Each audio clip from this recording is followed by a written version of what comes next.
মৃত্যু এমন একটা বিষয় যে প্রত্যেক প্রাণী যে মৃত্যুর স্বাদ আস্বাদন করতে হবে, এই কথাটিকে আল্লাহ তাআলা কোরআনে কারিমে 3 জায়গায় পৃথক করে আলাদা আলাদা করে বিভিন্ন অ্যাঙ্গেল থেকে আলোকপাত করেছেন। তার মধ্যে থেকে একটি জায়গা হলো সূরা আলে ইমরানের 185 নম্বর আয়াত। এই আয়াতে আল্লাহ রাব্বুল আলামিন বলেছেন, কুল্লু নাফসিন যায়িকাতুল মাউত, সকল প্রাণীকে মৃত্যুর স্বাদ নিতে হবে। এটিকে ডিনাই করার কোনো স্কোপ নাই, সুযোগ নাই। প্রত্যেক প্রাণীকেই মৃত্যুবরণ করতে হবে। যদি এখানেই শেষ হয়ে যেত তাহলে ব্যাপারটা খুব বড়সড় কিছু হতো না। আল্লাহ তাআলার অনেক সৃষ্টি আছে, একটা গাছেরও প্রাণ আছে, একটা সময় প্রাণ শেষ হয়, শুকিয়ে যায়, কাষ্ঠ হয়ে যায়। তো আমরাও এক সময় মরে শেষ হয়ে যেতাম। ব্যাপারটি যদি এটুকু হতো তাহলে আর খুব বেশি এটা নিয়ে টেনশন করার বিষয় ছিল না। কিন্তু আল্লাহ রাব্বুল আলামিন এটা মাত্র ভূমিকা পেরেছেন। এরপরে মূল কথা বলতে গিয়ে ইরশাদ করেছেন যে ওয়া ইন্নামা তুওয়াফাউনা উজুরাকুম ইয়াওমাল কিয়ামা।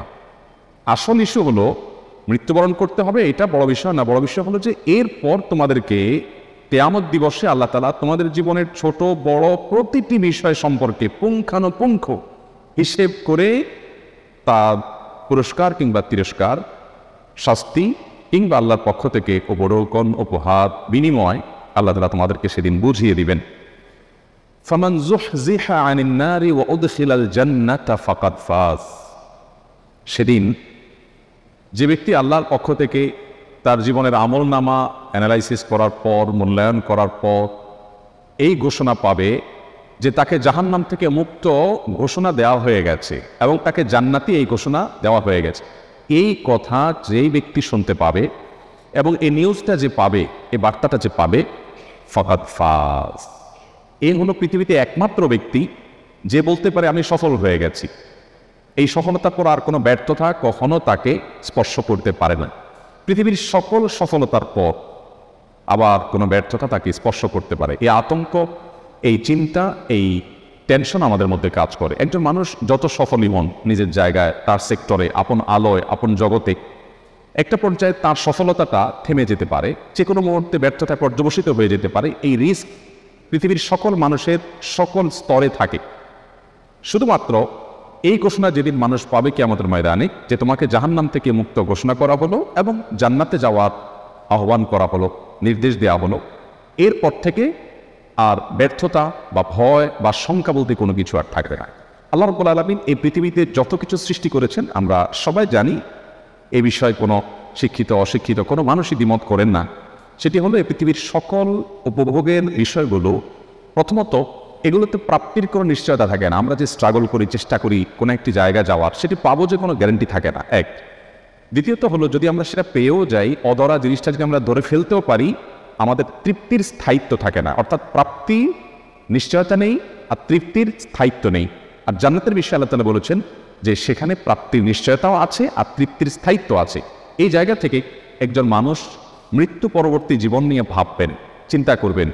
একজন ঈমানদার সেই জায়গা থেকে মৃত্যু পরবর্তী জীবনে তার আমলনামা যখন দেয়া হবে, সেটি কি ডান হাতে পাবেন, সেটি কি বাম হাতে পাবেন, সেটি কি গুড নিউজ হবে, সেটি কি তার জন্য ব্যাড নিউজ হবে, সেটি তার সফলতার পথ দেখাবে নাকি তাকে ব্যর্থ বলে প্রমাণ করবে, এই ভাবনা একজন ঈমানদারের চিন্তায় সবসময় থাকবে। মোহতারাম হাজরিন, আল্লাহ রাব্বুল আলামিন কোরআনে কারিমে আমাদেরকে বিভিন্নভাবে মৃত্যু পরবর্তী প্রস্তুতি গ্রহণ করার জন্য বলেছেন। মৃত্যু পরবর্তী প্রস্তুতির অংশ হিসেবে প্রথম যে কাজটি আমরা করতে পারি বা করা উচিত আমাদের, সেটি হলো ঈমানটাকে স্ট্রং করা। আমার ঈমান এবং বিশ্বাসের জায়গাটা যদি খুব পরিচ্ছন্ন হয়, পরিষ্কার হয়, শক্ত হয়, এরপর যদি আমার আমলের ক্ষেত্রে কোনোটা ত্রুটিও থাকে, কমও থাকে, তো আমার বেসিকটা ঠিক থাকলো, ফাউন্ডেশনটা ঠিক থাকলো অন্তত। এই জন্য আমাদের আখিরাতের প্রস্তুতি হিসাবে, মৃত্যু পরবর্তী জীবনের প্রস্তুতি হিসাবে ঈমানটা আমার পিওর আছে কিনা, কোনো ভেজাল আছে কিনা, সে বিষয়টিকে খুব ভালো করে আমাদের একটু ভাবতে হবে এবং বারবার করে সেটা নিয়ে আমাদের পড়াশোনা ঘাটাঘাটি করতে হবে। বিশেষ করে কোরআন এবং হাদিস থেকে আমাদের ঈমান এবং বিশ্বাসের পয়েন্টগুলো নিতে হবে। দ্বিতীয়ত যে প্রস্তুতি নিতে হবে তা হলো নেক আমল এবং ভালো কাজ। ভালো কাজ এর যে সীমানা, এটা এতটা পরিব্যাপ্ত যে আমরা ভালো কাজ বলতে মনে করি শুধু নামাজ রোজা করা, আমরা ভালো কাজ করতে মনে করি শুধুমাত্র ওয়াজ নসিহত করা, আমরা ভালো কাজ করতে মনে করি শুধুমাত্র কোরআন তেলাওয়াত করা, জিকির আজকার করা, সুবহানাল্লাহ আলহামদুলিল্লাহ বলা। এগুলো ভালো কাজ, মৌলিক ভালো কাজ, সন্দেহাতীত পাবে। কিন্তু ভালো কাজের সীমানাটা এত পরিব্যাপ্ত, মানুষ যেই কোনো কাজ করবে সেটা দ্বারা তার নিজের বা মানুষের সমাজের কোনো কল্যাণ যদি বয়ে আনে এবং সেখান থেকে সে যদি আল্লাহর সন্তুষ্টিটা আশা করে, এই পয়েন্টগুলো একত্র হলে সেটি কিন্তু একটা ভালো কাজে পরিণত হয়, পর্যবেসিত হয়। আমাদের নবী সাল্লাল্লাহু আলাইহি ওয়াসাল্লাম বলেছেন, আহাব্বুন নাসি ইলাল্লাহি আনফাহুম লিন-নাস, আল্লাহর কাছে সবচেয়ে প্রিয় মানুষ সে যে মানুষের জন্য সবচেয়ে বেশি উপকারী হয়, কল্যাণকর হয়, যার ভূমিকা অন্যের উপকার বয়ে আনে। এই মানুষটা আল্লাহর সবচেয়ে পছন্দের এবং সবচেয়ে প্রিয় মানুষ। মোহতারাম হাজিরি, এরকম রকমারি ভালো কাজ দিয়ে আমাদের আমল নামাকে, আমাদের জীবনকে সাজাবার চেষ্টা আমাদের মৃত্যু পরবর্তী জীবনের ভাবনা থেকেই আমাদের করা উচিত। কারণ আরবি ভাষার একজন কবি বলেছেন, আমারুনা আমারুনা। আমারুনা আমারুনার মানে হলো যে আমাদের জীবনটা হলো আমাদের কর্মের অপর নাম। আমরা যখন মারা যাব শুধুমাত্র একটি জিনিসই থাকবে, যে আমি কেমন ছিলাম।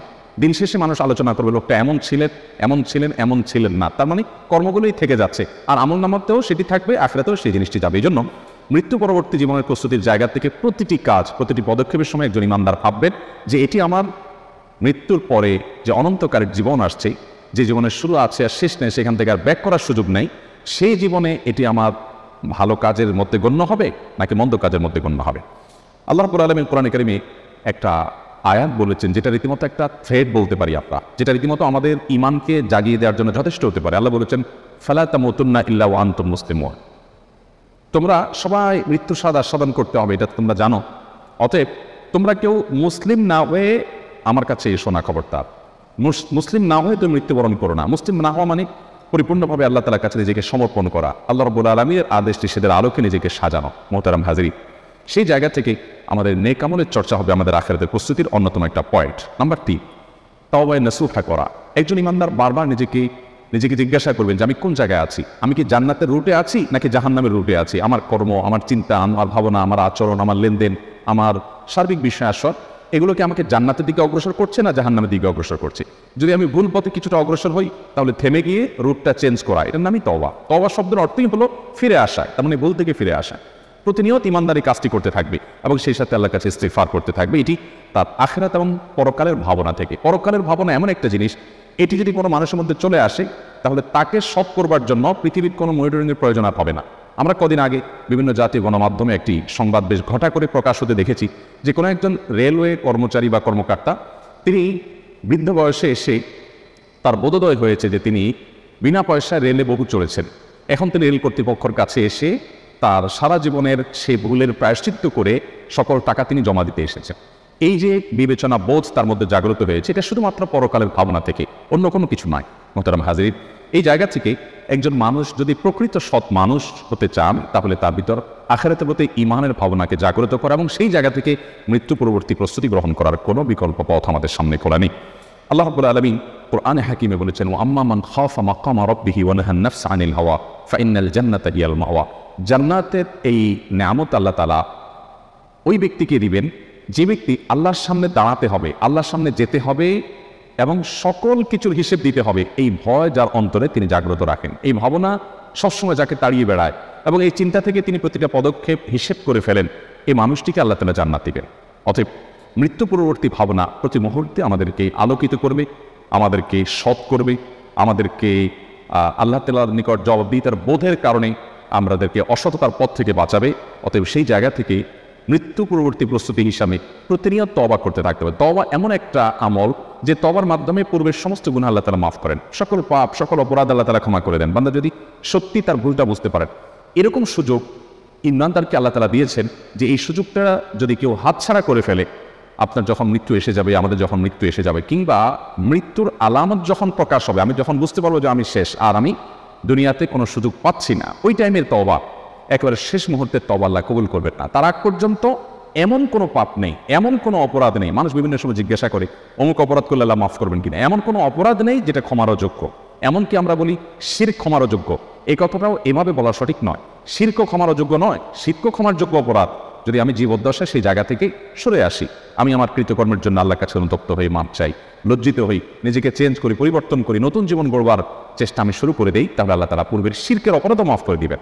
অতএব শুধুমাত্র মানুষের অধিকার, এটা এতটা ভয়াবহ যে কারোর অধিকার আমি নষ্ট করেছি, সেটি কাউকে আচরণগতভাবে কষ্ট দিয়ে হোক, আর্থিকভাবে ক্ষতিগ্রস্ত করে হোক, যে কোনোভাবে, এ বিষয়ে আল্লাহ তাআলার কাছে মাফ চাইলে আল্লাহ মাফ করবেন না, যতক্ষণ পর্যন্ত যার অধিকার নষ্ট করেছি তার কাছ থেকে আমি মাফ না নিব, কিংবা তার কাছ থেকে মাপ নেওয়ার কোনো সুযোগ না থাকলে আল্লাহ তাআলাকে আমার বিশেষ আমলের মাধ্যমে সন্তুষ্টের এই লেভেলে নিয়ে যেতে পারলে যে আল্লাহ তাআলা স্বয়ং দায়িত্ব নিয়ে তার কাছ থেকে আমাকে মাপ পাই দিবে। মোহতারাম হাজিরিন, সেই জায়গা থেকে তওবা এবং ইস্তেগফার আমাদের প্রতিনিয়ত করা দরকার। আমি যদি এই মুহূর্তে তওবা করি যে আল্লাহ আমি এখন থেকে হিসেবের নতুন খাতা খুলতে চাই, আমি যা করেছি আমি অনুতপ্ত, আমি লজ্জিত, আমি ক্ষমা প্রার্থী, আমি আমার আখিরাতকে উজ্জ্বল করবার জন্য এখন থেকে আমি নতুন করে পথ চলা শুরু করছি, আল্লাহ তাআলা পেছনের সমস্ত গুনাহ মাফ করবেন। নবী সাল্লাল্লাহু আলাইহি ওয়াসাল্লাম বলেছেন আত-তাইবু মিনাজ যামবি কামান লা যামবা লা, কেউ যদি পাপ থেকে অপরাধ থেকে তওবা করে ফিরে আসে তাহলে তার পেছনের সবকিছু আল্লাহ তাআলা ডিলিট করে দেন, সবকিছু। মৃত্যু পরবর্তী প্রস্তুতির অংশ হিসাবে মৃত্যুর কথা বারবার স্মরণ করা। এই জন্য নবী করিম সাল্লাল্লাহু আলাইহি ওয়াসাল্লাম বলেছেন তোমরা কবর জিয়ারত করবে, কেননা কবর জিয়ারত করলে মৃত্যুর কথা স্মরণ হয় এবং দুনিয়ার বাস্তবতা মানুষ সবচেয়ে বেশি উপলব্ধি করতে পারে কবর জিয়ারত করলে। কোনো মানুষকে দাফন করতে গেলে, কোনো মানুষ মৃত্যুসজ্জার সাহিত্য তার শিওরে গেলে, কোনো মানুষ অসুস্থ তার শুশ্রূষা করতে গেলে মানুষ তার জীবনের বাস্তবতাকে উপলব্ধি করতে পারে যে দুনিয়ার জীবনটা আমাদের খুবই সীমিত।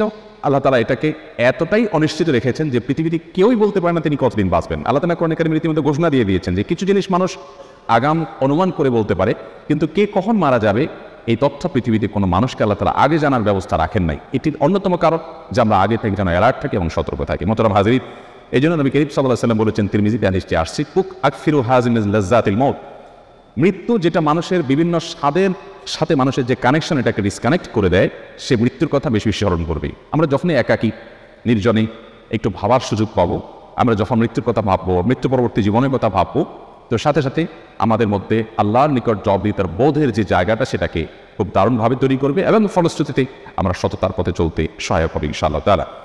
নবী করিম সাল্লাল্লাহু আলাইহি সাল্লামের নির্দেশনার আলোকে আমাদের মৃত্যু পরবর্তী প্রস্তুতি হিসাবে 5 নম্বর যে করণীয় কথা আমি বলতে চাই তা হলো ওসিয়ত করা। ওসিয়ত এটা আমাদের সমাজ থেকে হারিয়ে যাওয়া একটা গুরুত্বপূর্ণ আমল। নবী করিম সাল্লাল্লাহু আলাইহি সাল্লাম বলেছেন তোমার মৃত্যুর পর তুমি তোমার পরিবার পরিজন আত্মীয় স্বজন নিকটজন যারা আছেন তাদেরকে উদ্দেশ্য করে তুমি যদি কিছু বলার থাকে, তুমি কিভাবে তাদেরকে দেখতে চাও, তোমার সহায় সম্পদের ব্যাপারে তাদের কি রোল হবে সে বিষয়ে তোমার যদি কোনো ডিরেকশন দেওয়ার থাকে, তো একটি রাতও তুমি ঘুমাবে না সে ডিরেকশন দেওয়া ছাড়া, লিখিত ওসিয়ত লেখা ছাড়া। তো একজন মুসলমান মৃত্যুর প্রস্তুতির অংশ হিসেবে ওসিয়ত লিখে রাখবেন, প্রয়োজনে সেটা আপডেট করবেন কিছুদিন পর পর, এবং তার মৃত্যু যে কোনো মুহূর্তে হয়ে গেলেও তার পরিবারের সদস্যরা সেই ওসিয়তনামা অনুসরণ করে করে তারা সুপথে চলতে পারবেন। অতএব আমি যে মৃত্যুর জন্য প্রস্তুত সেটি প্রমাণ হবে আমি ওসিয়ত লিখে আমি রেডি রয়েছি যে আমি মারা গেলে এইভাবে আমার পরিজনকে আমি গাইডলাইন করছি। 6 নম্বর যে আমলের কথা বলতে চাই তা হলো আল্লাহ তাআলার কাছে দোয়া করা যেন আল্লাহ তাআলা আমাদেরকে ঈমানের উপরে অটল রাখেন। এটাও মৃত্যু পরবর্তী প্রস্তুতি, মৃত্যু পরবর্তী জীবনের জন্য, যে আল্লাহ আপনি আমাদেরকে অটল রাখুন। কারণ ঈমানের উপর অটল থাকা এটা খুব চ্যালেঞ্জিং একটা বিষয়।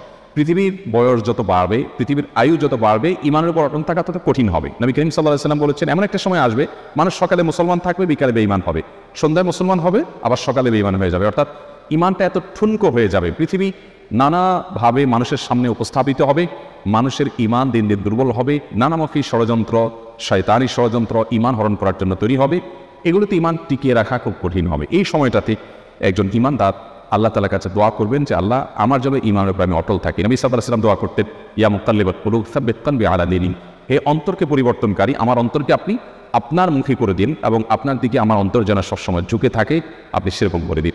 আল্লাহ তাআলা কোরআনে দোয়া শিখিয়ে দিয়েছেন রব্বানা লা তুযিগ কুলুবানা বা'দা ইয হাদাইতানা, আল্লাহ একবার যখন হেদায়েত দিয়েছেন আমি মুসলিম, আমি ঈমান এনেছি, আমার অন্তরকে আপনি আর বক্র করে দিয়েন না, কোনো পরিস্থিতি আমাকে যেন ঈমান থেকে টলিয়ে না দেয়, সরিয়ে না দেয়। এই জন্য আমরা দোয়া করতে থাকবো। আমি আমার পুরো বক্তব্যের সারাংশটা কয়েক সেকেন্ডে বলে দিচ্ছি। মৃত্যুর পূর্বে আমরা আল্লাহ তাআলার কাছে সবাইকে যেতে হবে এবং ফিরে আসার আর কোনো সুযোগ থাকবে না। অতএব আমরা কয়েকটা প্রস্তুতি নিতে পারি বা নেওয়া উচিত আমাদের। নাম্বার 1, আমার ঈমানটাকে একটু পরখ করা, যে আমার ঈমানটা আসলে ঠিক আছে কিনা, আমার বিশ্বাসটা, আমার ফেথটা ঠিক আছে কিনা, কোনো ত্রুটি আছে কিনা, এটাকে নিয়মিত কারেকশন করা, বিশ্বাসটাকে ঈমানটাকে ঠিক করা। নাম্বার 2, ভালো কাজ দিয়ে গোটা জীবনকে সাজাবার চেষ্টা করা, যে আমার প্রতিটি কাজ হয় ভালো নয় মন্দ, হয় নেকামল হিসাবে গণ্য হবে না বদামল হিসাবে গণ্য হবে। মিজানের পাল্লাতে 2টা অপশন আছে, থার্ড কোনো অপশন নাই। আমি যেটাই করি না কেন আমার প্রতিটি মুহূর্ত হয় আমার ভালো কাজে গণ্য হবে আর না মন্দ কাজে গণ্য হবে। অতএব এই বিবেচনাটা সবসময় করে হিসেব করে চলা।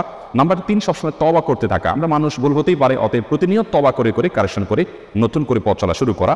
নাম্বার 4, মৃত্যুর স্মরণটা বেশি বেশি করে করা, যত বেশি মৃত্যুর স্মরণ, মৃত্যু নিয়ে ভাবতে পারবো।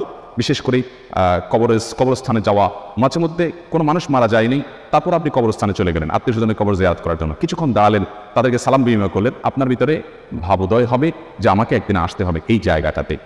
নাম্বার 5, কোনো ওসিয়ত করার থাকলে মৃত ব্যক্তি মৃত্যুর আগে জীবিতদের উদ্দেশ্যে ওসিয়তনামা লিখে রেডি করে রাখা মৃত্যুর প্রস্তুতির অংশ, এবং সেটা একজন মানুষ তরুণ বয়স থেকে যুবক বয়স থেকেই করতে পারেন, কোনো অসুবিধা নেই। এবং নাম্বার 6, আল্লাহর কাছে ইমানের উপরে অটল থাকার জন্য দোয়া করতে থাকা। আল্লাহ আমাদের সবাইকে আমাদের জীবদ্দশায় আখিরাতের প্রস্তুতি গ্রহণ করে দুনিয়া থেকে যাওয়া তৌফিক